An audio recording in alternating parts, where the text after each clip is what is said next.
রোজা রেখে যদি কেউ ইচ্ছাকৃতভাবে ভেঙে ফেলেন তাহলে সেক্ষেত্রে তার করণীয় কি? তিনি কি একটি রোজা কাজা রাখলেই হবে, নাকি তার সাথে আরো টানা 60টা রোজা কাফারা রাখতে হবে?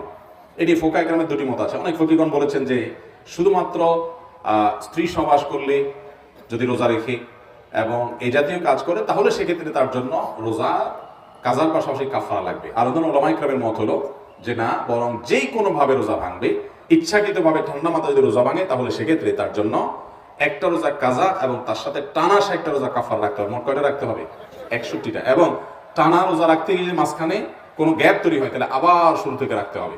আর যদি এইভাবে টানা 60টা রাখার সক্ষমতা তার না থাকে তাহলে 60 জন মিসকিনকে খাদ্য দান করতে হবে। এর মাধ্যমে তার এই রোজার কাফারা আদায় হবে। রোজা রেখে ভেঙে ফেলা এটা খুব ভয়াবহ একটা বিষয়। একেবারে রাখলো না কেউ, আল্লাহর কাছে মাফ চাইলো, কাজা আদায় করলো, আল্লাহ মাফ করতেও পারেন, কিন্তু রাখার পরে এরপর ভেঙে ফেলা, বিশেষ করে অলসতা